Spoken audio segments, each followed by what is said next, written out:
I'm Sean Fennessey. I'm Amanda Dobbins. And this is 25 for 25, a big picture special conversation show about In the Mood for Love. It is a restless moment here on 25 for 25. We have reached number 7, which is Wong Kar-wai's certified masterpiece. A hard movie to talk about for a variety of reasons. Sure. Well, it's not word-based. It's not word-based. And it's not... There are actually a few important conversations within the film, but even those conversations are doing double work and are imagined conversations and are not in the here and now. So it's not a movie about two people sitting across a table and chatting. Yes. You know? It is. Well, they are, but they're not saying what they really are thinking. Exactly. And yes. they're saying something else to other people, and what they want to say to each other is not said.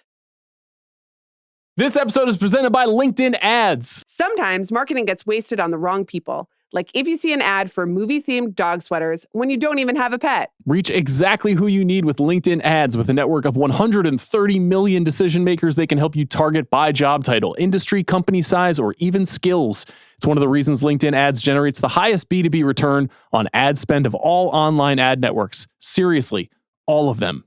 Try it out. Spend $250 on your first campaign on LinkedIn Ads and get a free $250 credit for the next one.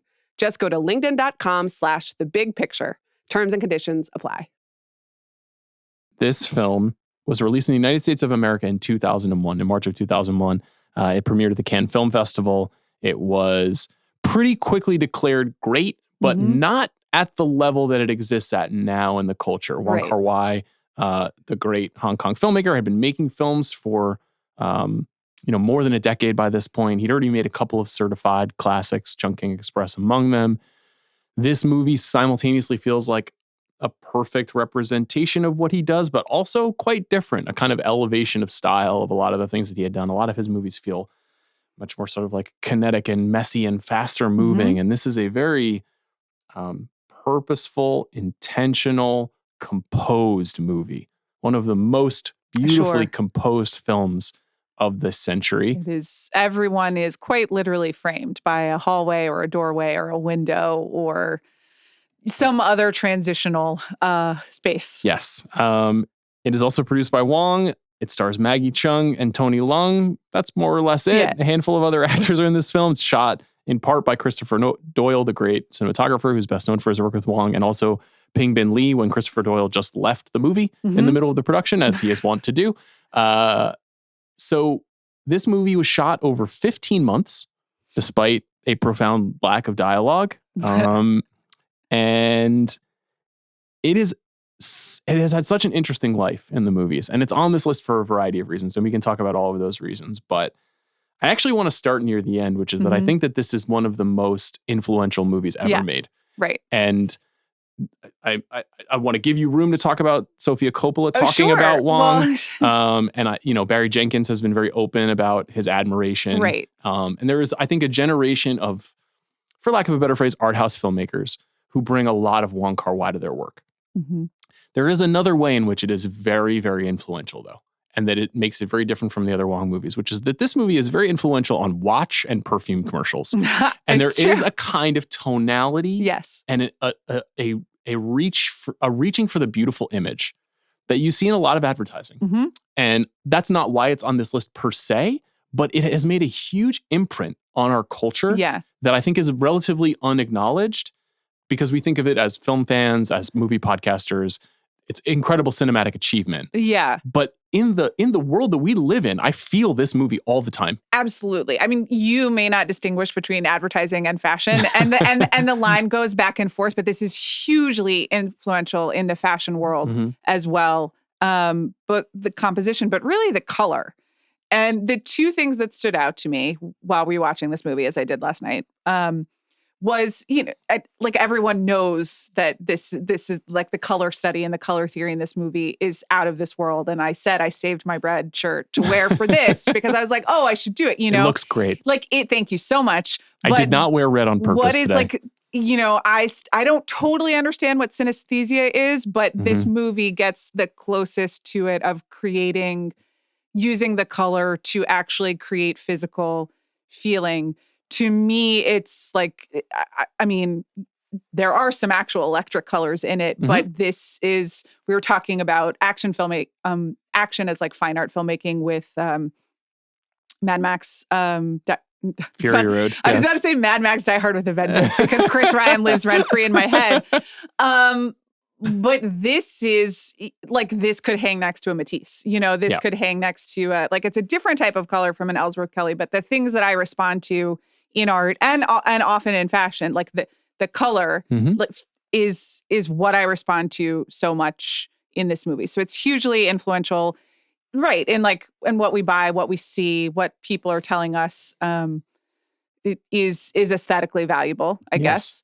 And then you mentioned Sofia Coppola, but I never had a moment's doubt about picking Marie Antoinette, but I was reminded, oh yeah, we don't need to have Lost in Translation on this list because we have In the Mood for Love.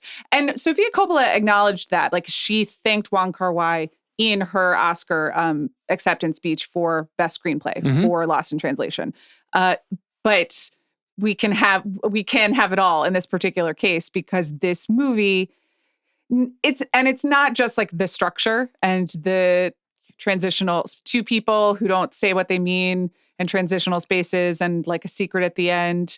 But, you know, like the mood, the music. I think some people have often unfavorably compared Sofia Coppola films to perfume commercials. She's also directed a couple great perfume commercials, by the way, because art can be found anywhere. Yes. But this as like ecstatic tone piece it's really the peak.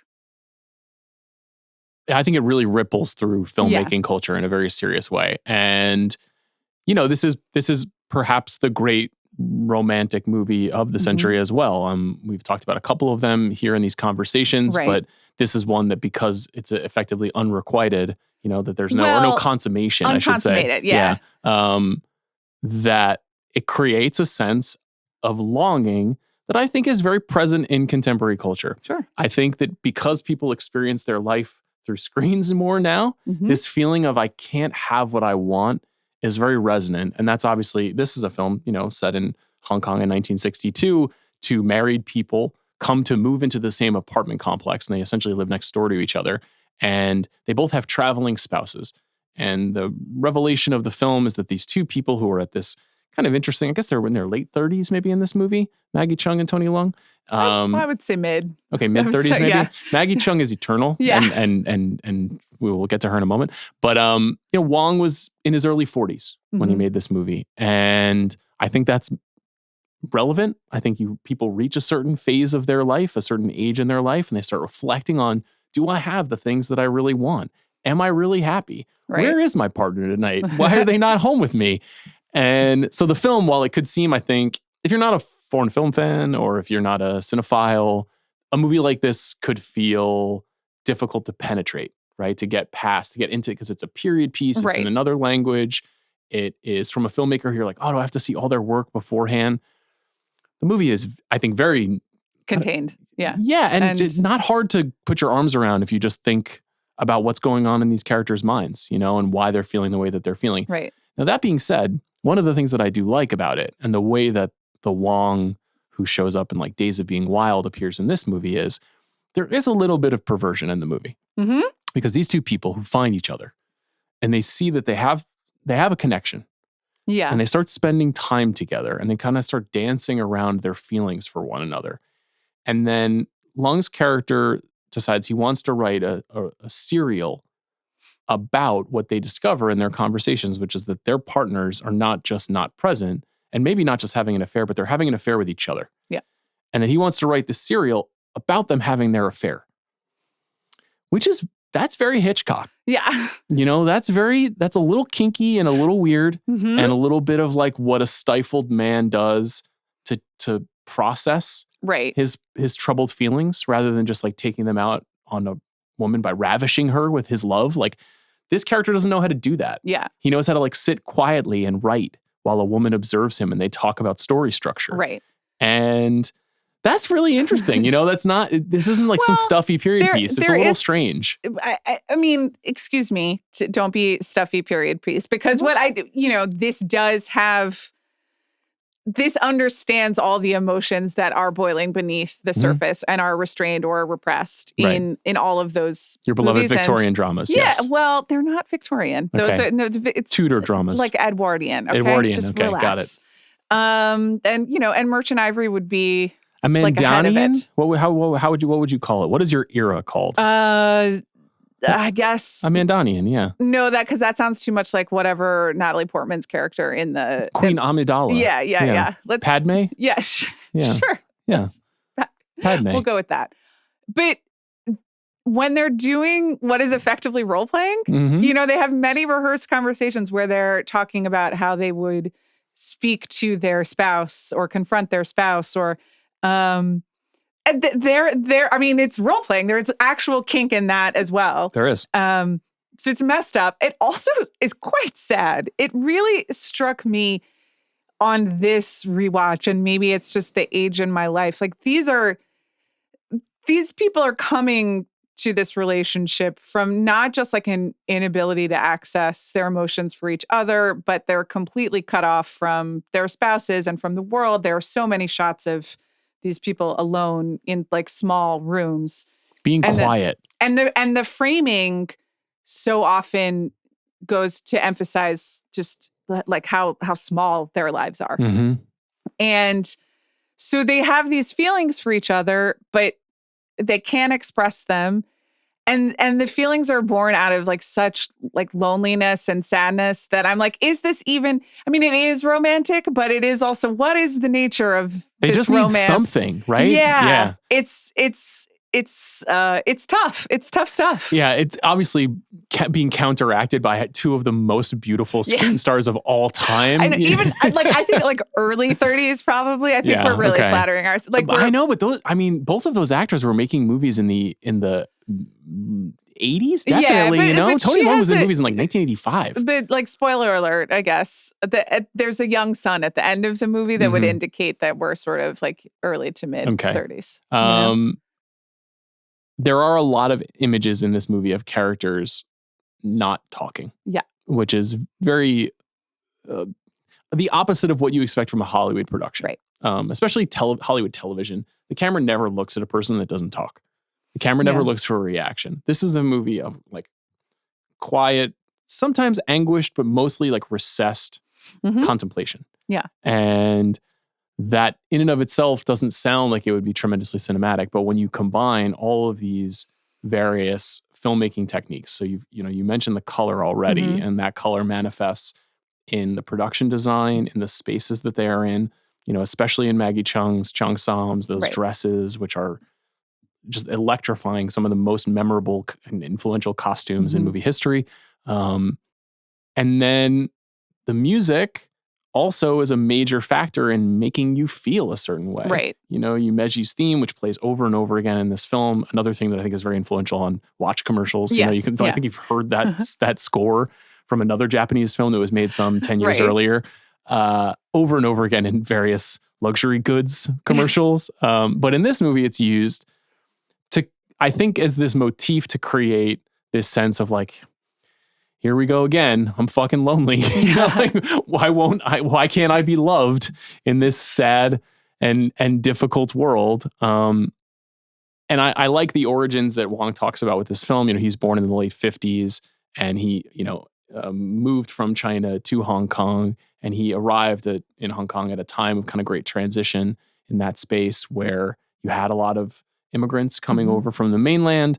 And there was this sense that there was like people attempting to experience high society in like lower class environs and like constantly showing us the elegance of this world of like suited men and women in elegant dresses, but also like 5 noisy neighbors playing mahjong next door, and like everybody lives in a sardine can. Yeah. And that contrast of this human desire, I think, to live a bigger and more beautiful life that everybody has, right? Yes. Like everybody wants to be pulled from the mundanity that they're born into to to be a little bit more special, a little bit more beautiful, a little bit more elegant. And to not be the person left at home. Yes. And they keep getting gifts that the husband brings home from, like, oh, my husband is traveling abroad. But there's the rice cooker, there's the purse, there are the multiple purses. There are all sorts of, there is a sense that there is a bigger, brighter world out there that other people are living in. Yes. But also that you could be mollified by receiving these things and then just sitting with your objects without having like the feeling of being in that world. Yeah. Which is, we do see this in a lot of mid-century American fiction, and Mad Men was very much about this. Like, I would be very surprised if Matthew Weiner was not a fan of In the Mood for Love, because there's a lot of similar ideas, at least, about the way that people live in this time in history. And it's very unusual because, like I said, like, this movie's largely improvised, and they took a really long time to make it. Right. And it sounds like it's very difficult to work with Wong, but Tony Leung has worked with him 7 times. Maggie Cheung has worked with him 5 times. So they understand his methodology. Yeah. I find watching a lot of his movies that there is like a kind of like chaos on the edges of the frame. And this is the only one really for me. I guess this is maybe the beginning of a new era where like 2046 and The Grand Master are these much more like tightly managed movies. And the earlier films feel very realized in real time. Yeah. And so this movie being this kind of bridge between that painterly color theory that you're talking about, but also the idea of them like arriving on set and being like, what if we did it like this? Or what if we went to this location and did the same scene? And it does also, there are so many small moments in this movie, or gestures, or, they're never words, but they are, whether it's Maggie Cheung kind of like grabbing her hand, grabbing her arm to express whatever, that you can find them like running. You can imagine them running a bunch of times until they find like this moment, or I can see that you're doing this small thing with the way that you tilt your head, but in this frame, it communicates what we want to say about XYZ. But you would have to run it a lot of times, I think, to find the moments that feel as unstudied as they do, but also as revealing. I agree. I was thinking about this in the context of chatting with Paul Thomas Anderson on the pod about One Battle After Another. And he said something in that conversation that I've been thinking about ever since, which is that they would go out and shoot a scene, and then they would look at it, and then they would go out the next day and they would shoot the same scene in a different way. And then they would go back, and then they would look at it again, and then they would shoot it a third time. And so he would take 3 days for individual scenes and reshoot them, which I'm sure plenty of people do this, but that's very unusual for a Hollywood movie. It's all about getting the scene, getting what the plan is for the day. And it is more in the mode that we're talking about here with Wong Kar-wai, where you're able to kind of like look very closely at what you're capturing. And then if it's not working, dispense with it and go somewhere else and try something else, or just a different gesture, as you're saying. Just touch your face in this way so I can get exactly what I want. Not what I have like enough money to pay for on this day because of the crunch of the circumstances, but we are being exacting in the way that a fine artist can be because they're working by themselves. Films don't usually work that way because so many people work on them and they cost so much money. Right. And that's another thing that I think makes this movie stand out from other films, is you can feel that level of intentionality that is also defined by looseness. Right. Which is just a really cool paradox of movie making. And one of the things that I love reading about this movie, there's a huge feature in The New Yorker written by Kyle Chayka in which he talks about both the filmmaking and what went into it, and then the ways in which it has gone into the world. Yes. And it's very, very insightful if you are interested in this movie. But it is one of those films that, like, it's a bit like David Lynch's stuff, right? When it comes out and people are like, this is really interesting. And then 20 years later, you're still talking about it and you're still unpacking it and you're still figuring it out. I did want to shout out William Chang-suk Ping, who is I think the undersung hero of many of these Wong movies, in part because he is the film editor, the production designer, and the costume designer. Right. On a bunch of his films. That's 3 big ones. Those are 3 important jobs in these movies, especially. Because of and this movie is really cut. Right. Right. Like there's and that, like, that is the mood, the actual mood of In the Mood for Love. The tone of the movie is encompassed in, that plus music is what his job is. So another thing I wanted to point out is that this movie is only 98 minutes long. Yeah. But it feels long. Sure. They take their time. And it's on purpose, right? Yeah. It's not, a lot of times you say like, oh man, this movie felt like it was 6 hours long as a pejorative about a movie. This is a case where I think it's like, please sit inside of these feelings. Yes. You're not allowed to look away from these people being unable to realize what they need. They're small events, but big feelings. And so it is supposed to be an epic, I think, of emotion or of melodrama, like I think it wants you to really feel the sweeping nature of what's going on underneath, even if it's not happening on the screen. This episode is brought to you by State Farm. There's nothing better than having friends who support you in your passions. It's so true. I'm so grateful to have Sean support me as I explore my interest in 4Ks. Like those friends, State Farm is there to help you along the way with so many coverage options. It's nice knowing you have support in finding what fits for you. Go online at statefarm.com or use the award-winning app to get help from one of their local agents. Like a good neighbor, State Farm is there. Is this the greatest smoking film of the 21st century? Yeah, there's that one shot where some of the smoke is blue and some of the smoke is, it's really...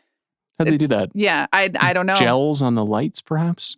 Good job, them. Yeah, it's really quite beautiful. Really, yeah. And yeah, I think the more times that I look at it, the more it feels like an outlier in this entire run of Hong Kong filmmakers. And it's interesting that it has become such a touchstone. Because it's the exception and this. Well, it does borrow from a lot of conventions that are more familiar to Western audiences, even as it's also, breaking a lot of them. And it has a very particular style, but it is, it is a period drama romance, it's just like a more recent period than we're used to seeing. And there are a lot of, like, they all have like office jobs. There is a sense of capitalism and all of these things underpinning all of it. So you can see, or maybe it's just that other people have translated it so often for us now that when we watch it. I guess I saw this fairly soon after its release, but it is interesting to watch it after 25 years of In the Mood for Love, like being in pop culture and being disseminated in the way that you were discussing. What did we recognize the first time we saw it versus what are we seeing now that it's been reflected back to us like 15 times? Yeah, I think that's probably going to continue to, because it's a movie that, Criterion issued all of Wong's movies in a box set maybe 3 years ago, which is when we had a conversation on this show. We did a whole episode about Wong's work with Justin Chang that people should go back and check out if they're interested in his movies. Then this movie is reissued in 4K. 4K is quite beautiful. Good. If you're looking for an excuse to get a 4K player, In the Mood for Love would be a reasonable one.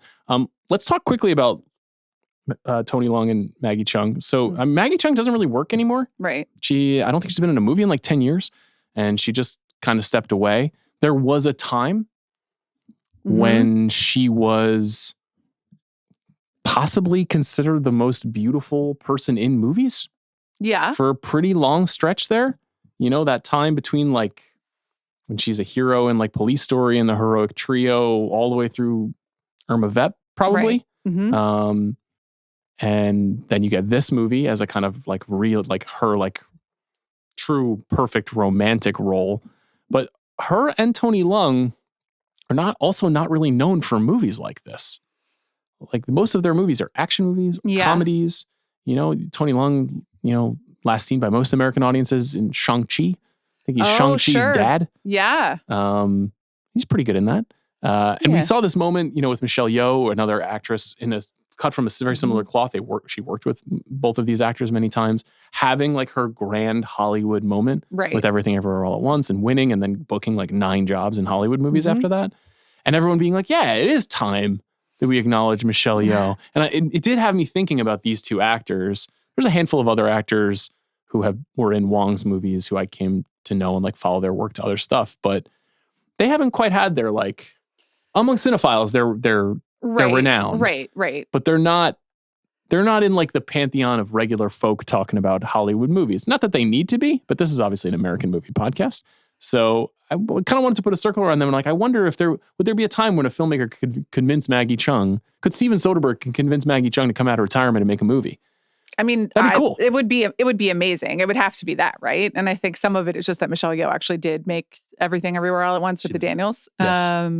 And that was a unexpected like moment all its own, super deserving. But we were all like, wow, okay, this is just getting every Oscar. So it would be great. Yeah. Maybe she doesn't want to work though. Maybe she's just. I don't think she out. does. And God bless her. I hope she's happy wherever she is right now. Maybe 15 months of this was enough. Yeah, I think it's also because like those actors never had their like significant American crossover, right? Like Michelle Yeoh had Crouching Tiger, Hidden Dragon. Chow Yun-fat became like a U.S. movie star.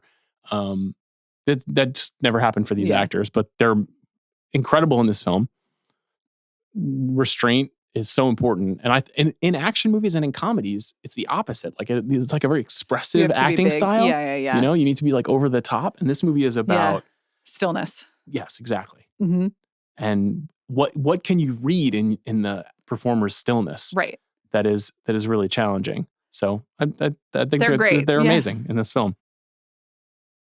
Other musical choices.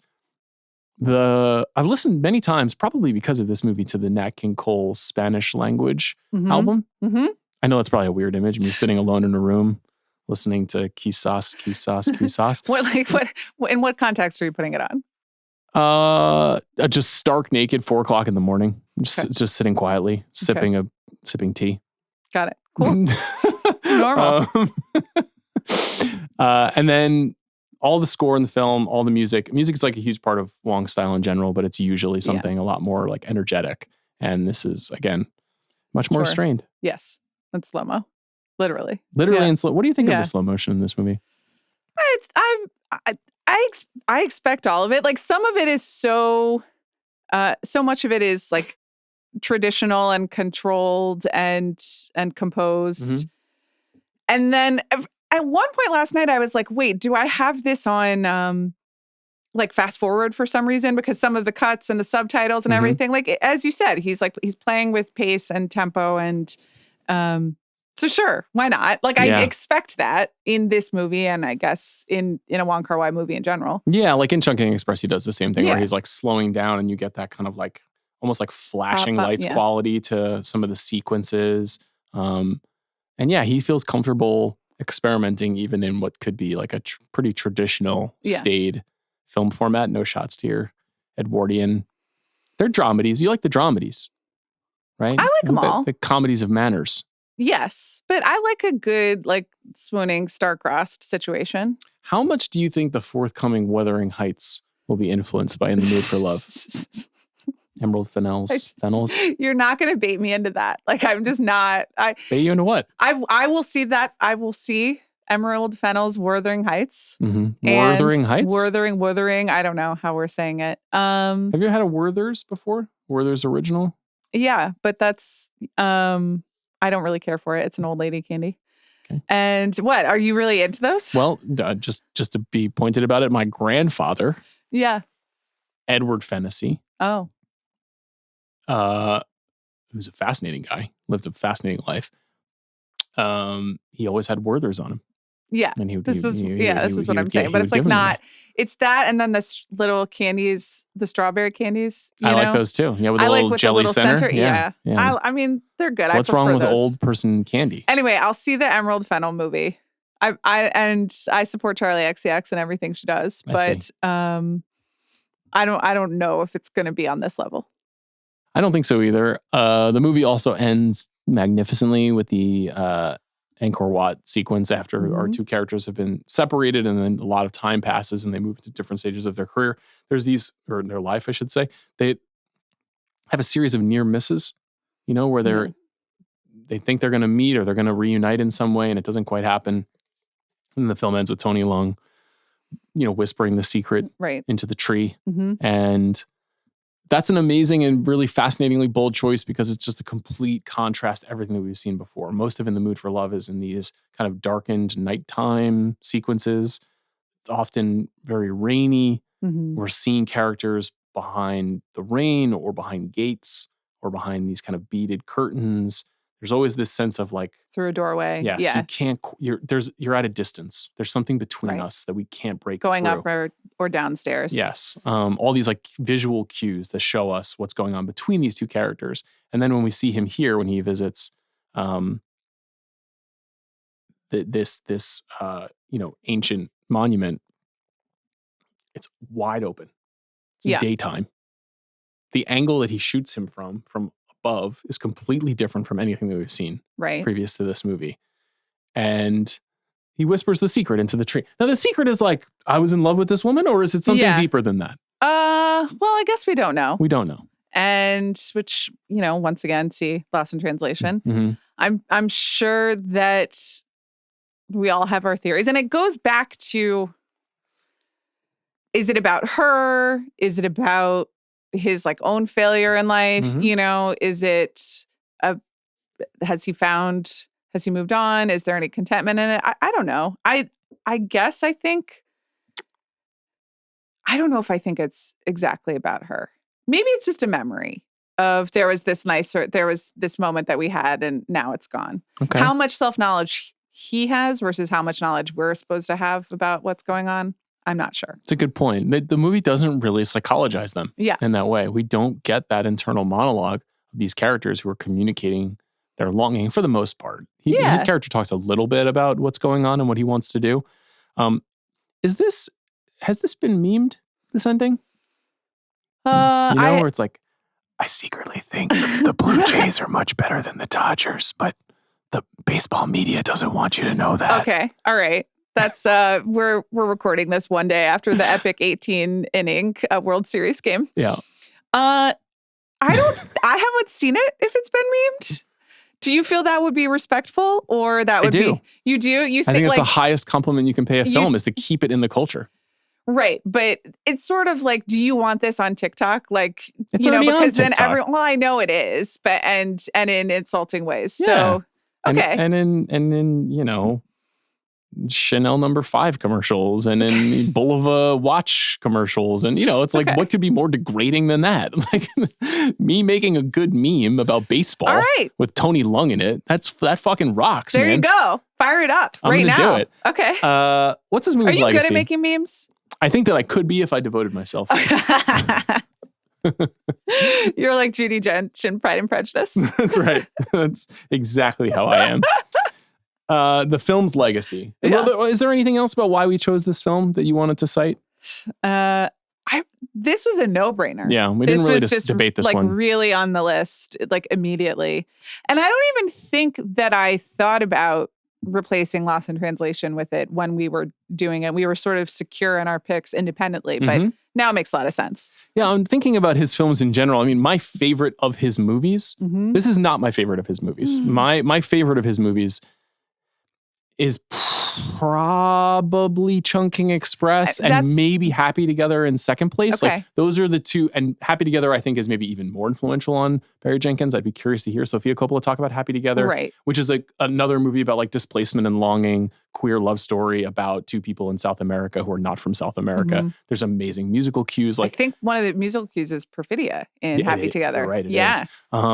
And I think that those two movies are just like ravishing and so strange and like a little harder to unpack. But this movie is also, it's like 99 out of 100 versus 100 out of 100. I think Chungking Express is like defensible as a favorite. I go with In the Mood for Love over Happy Together, even though And many people love Days of Being Wild, which is sort of like his big announcement. Fallen Angels, if you're into gangster movies, is pretty cool. I'm less high on the other 2000s films. Like there was no debate about what's the right movie for this century for Wong. Interesting timing though. In very soon, I believe, his television series, which is called Blossoms Shanghai, which he made, which was a massive sensation in Asia, is coming to the Criterion Channel. And I think it's like a pretty long episodic, like 20 plus episode series. Okay. that I have heard is like maybe like a little bit more standard television, but just made by Wong Kar-wai with like, lots of plot and incidents and characters kind of, making a lot of choices as opposed to what you find in most of his other films. But it's interesting timing because do characters make choices as like a rubric for is this a movie or not is a great litmus test. They do ultimately make the choice to not fuck in this movie. That is a choice in a way. I guess they do. But do they even make the choice, or does the choice just like float by? I think this is a movie, so I don't know why I'm arguing It's definitely against a movie. it. Yeah. No, they make choices, but those choices are not. We should blow up this bank. That doesn't come up in discussion between these two lovely people who you say are in their early 30s. I think so. Okay, I'm going to say 36. I think that is generous to everyone. Okay. My Blueberry Nights. Have you seen that? Yes, I watched it for the episode that we did with Justin Chang. Yeah, that movie's kind of lost to time. Yeah. Norah Jones was not in consideration didn't come up for this list. The legacy of the movie. Now, we've obviously talked about its influence. Yeah. Which is clear. Tony Leung did win Best Actor at Cannes when it premiered. It was submitted as Hong Kong's Best International Feature, then Best Foreign Language Film Oscar contender, but was not chosen by the Academy. Yeah. That's, once again, that's on the Academy. It's pretty cool. Not on us. This film is number 4 on the New York Times Top 100. Okay. That's the special people list yes, and not the audience the special list. people. Were you asked to be a part of the special people list? I was not asked. Okay, interesting. Me neither. 87 on Metacritic. I don't know what that tells us, really. Okay. When did Metacritic start? I don't know. I did read Roger Ebert's review last night. 3 out of 4 stars. So there you go. What do you make of that? Well, as Bill likes to say, Raj is big on plot. Raj really likes story. He does like story. He does. This is an area. Roger Ebert, a huge champion of Asian cinema. Yeah. But this is the kind of movie that he was always a little bit outside of. Right. And it's very interesting that our culture has come around to it so deeply. What movies is it standing in for? So I think there's 2 tracks here. Yeah. There is a huge history of Chinese and Hong Kong cinema starting in like roughly the mid 80s that is starting to have a real light cast upon it in recent years. 2 things are happening. There are these series of, mostly John Woo, but a lot of other directors who made these hugely influential Titanic action movies in the 80s. And John Woo eventually came to Hollywood and started making movies with people like Nicolas Cage. Right. But those movies were hard to find for a while, like The Killer and Hard Boiled and all these movies. And just in the last year, the Criterion Channel has all these movies on their channel, and they're all being issued in 4K, and you can buy them. Like you literally couldn't buy these movies in a non-Japanese edition forever. And people are starting to discover them. Wong has been much more preserved, I think, because he's, recognized in cinephile circles, right. And his films, play in rep houses. And like there's a culture around fandom for him. I'm very curious to see like how people get reactivated by some of this other stuff. But, Johnny To and John Woo and Zhang Yimou and, more recent filmmakers like Jia Zhangka, like a lot of these filmmakers who like we could have talked about for the list. John Woo hasn't really made a movie I've loved in a while, but Wong making like his last masterpiece in the year 2000 is kind of fascinating. Yeah. For the purposes of this, I like 2046. It's okay. It's my wife's favorite. Okay. So that's my wife is a little valid. weird. Yeah, she has an unusual taste at times, but I think she likes to sit in that movie. That movie's a little harder to parse. Yes. Than this movie is.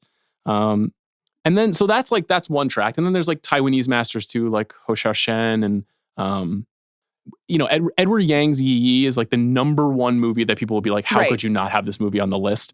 It's a movie I really like. I think is great. I know some people think it is the greatest film of all time.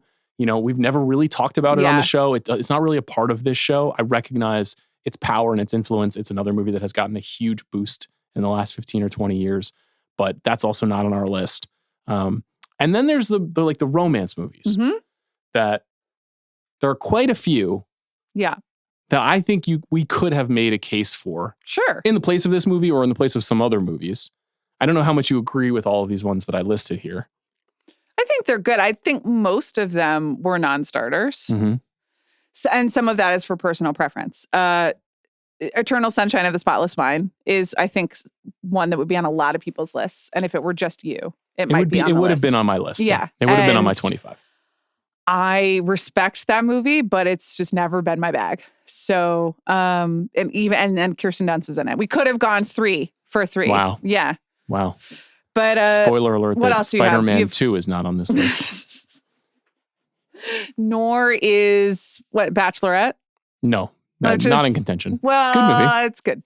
It's pretty good. It's pretty good. It's not in the mood for Bachelorette love, over sure. Eternal Sunshine would be a choice.